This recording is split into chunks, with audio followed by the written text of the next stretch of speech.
que não param.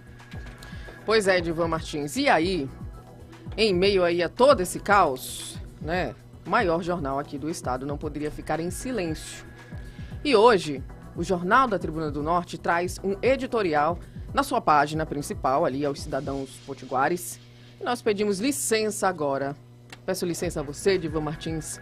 Peço licença aqui aos nossos ouvintes para ler esse importante texto. A população potiguar teve desde as primeiras horas de ontem uma demonstração da força e do tamanho do crime organizado no Rio Grande do Norte. Foram diversos atos terroristas registrados em sequência em todas as regiões do estado, atingindo quase 20 municípios. Ônibus foram queimados, prédios públicos metralhados, veículos do serviço público e de companhias privadas destruídos. Com medo, empresas decidiram encerrar o trabalho mais cedo e universidades e escolas cancelaram as aulas. Até os postos de saúde dispensaram suas equipes antes do horário previsto. Em Natal, um verdadeiro clima de guerra em bairros dominados há anos pelos criminosos. Em meio a esse cenário assustador, as forças de segurança do estado pareciam em outro mundo. Em entrevista coletiva, o secretário de Segurança Pública informou que as autoridades constituídas estavam monitorando, entre aspas, o aumento de ocorrências criminosas, por ele classificado em inacreditável sofisma como eventual. A essa altura, já era mais de uma dezena de casos registrados na capital e nas cidades do interior potiguar. Depois, em uma nova coletiva à imprensa, o comandante da Polícia Militar confirmou que o governo do RN já tinha indícios de que ocorreriam os ataques orquestrados e que o policiamento havia sido reforçado para conter o terror. Como se viu, de nada adiantou. No mesmo instante em que o governo buscava convencer a imprensa de que medidas enérgicas de segurança estavam sendo tomadas, mais veículos eram incendiados à luz do dia em ruas movimentadas de Natal.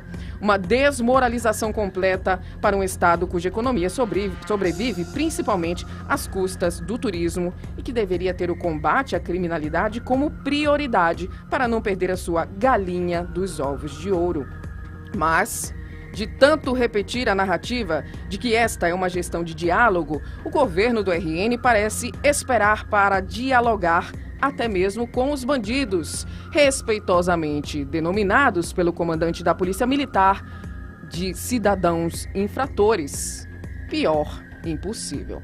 Já passou da hora da criminalidade ser tratada como tal. Não é mais possível admitir, sob o perigo disso ser considerado cumplicidade, um estado paralelo, onde facções determinam dia e hora de ataques, assaltos, atentados e até assassinatos, conscientes de que não terão maiores punições no futuro.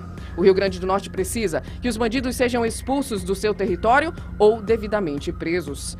Aceitar a convivência com criminosos sob a falsa ilusão de se obter um clima de paz é inaceitável falácia e apenas permitirá que os casos lamentáveis, como os que aconteceram a partir da madrugada de ontem, possam se repetir impunemente.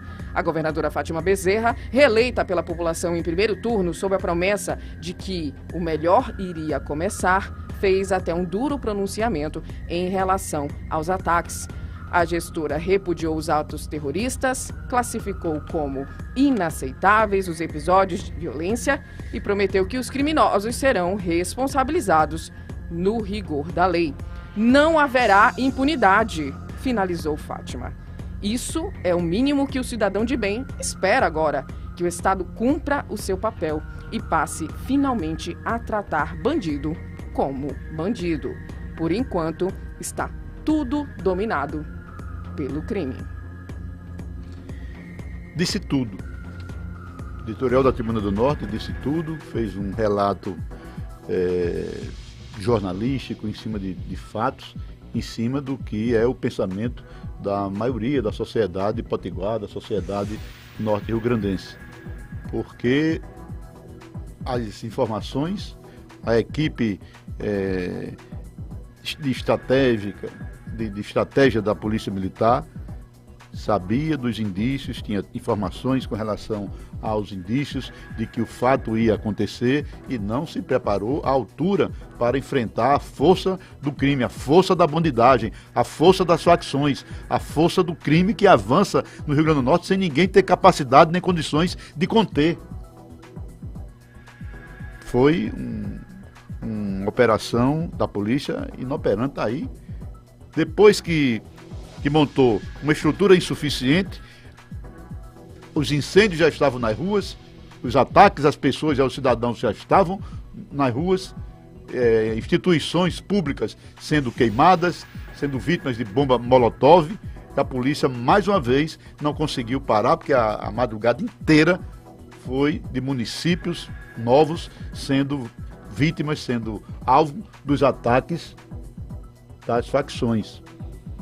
E aí teve que ir para Brasília, teve que buscar um reforço federal, mostrando exatamente a ineficiência do corpo policial e da segurança para enfrentar essa criminalidade.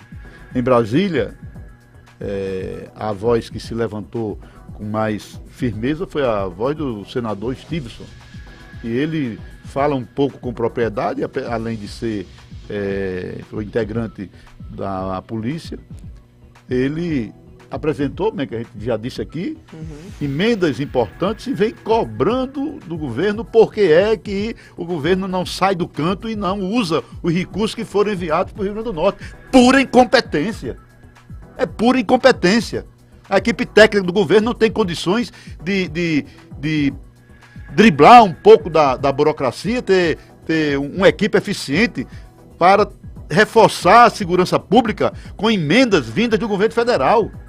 As emendas estão aí adormecendo e o governo do estado não mostra competência, não tem a capacidade de trazer recursos para melhorar a armamentação dos policiais, equipamentos, veículos que possam facilitar o trabalho dos policiais no combate à criminalidade.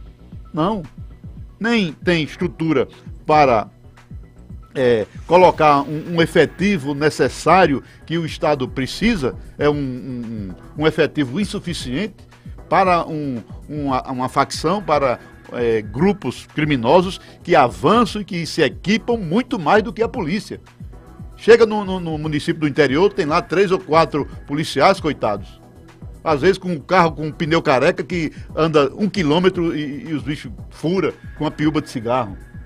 Enquanto os marginais, a criminalidade, são carros poderosos que estão super bem equipados. Carros que eles adquirem com assaltos, né? E deixam aí em outra esquina e vão modificando. Enfim, então não é com marketing, não é com a palavra fácil, não é com a palavra de ordem, não é com a frase que se vai resolver o problema da criminalidade e dar sossego, dar tranquilidade à população e ao cidadão. Com ação enérgica, com competência, com equipe técnica boa, capaz de trazer mais recursos, aproveitar aí o governo Lula, que é do mesmo partido, traga estrutura, traga condições, aproveita aí agora essa onda de violência que o Estado está sendo vítima para trazer mais recursos, mais estrutura para reforçar o policiamento, a segurança pública e trazer tranquilidade para a população, sossego para a população. É incrível como uma cidade como Campo Grande, Lages, municípios pacatos, tranquilos, acordam com a fumaça no meio do mundo, com uma bomba molotov, com todo esse barulho da violência provocado pelas facções. Tudo isso lá dentro da Alcaçuz, né?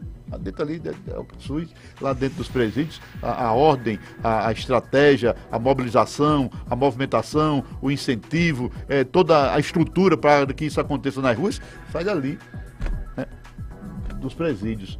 Então, conter, buscar parcerias, ser menos marqueteiro e mais ágil no tratamento e no combate à questão da segurança é importante. Na Assembleia Legislativa, o debate também deve estar pegando fogo uma hora dessa, porque ontem o deputado estadual Adjunto Dias levantou com muita propriedade, ele é delegado de polícia, fez um pronunciamento abrindo o debate com a Assembleia Legislativa com relação a essa questão, dando sugestões, dando propostas, dizendo que não é importante de forma alguma atender regalias e reivindicações nesse momento dos bandidos que estão provocando essa esculhambação no Rio Grande do Norte. Mas não, é combater com eficiência, combater com estrutura, combater com organização, combater com parcerias o avanço da criminalidade, porque senão nós não vamos ter sossego tão cedo aqui no Rio Grande do Norte. Onde vamos chegar, né? Recebemos aqui a informação, Edivan Martins, está acontecendo um protesto de familiares de presos lá na frente do Midway Mall.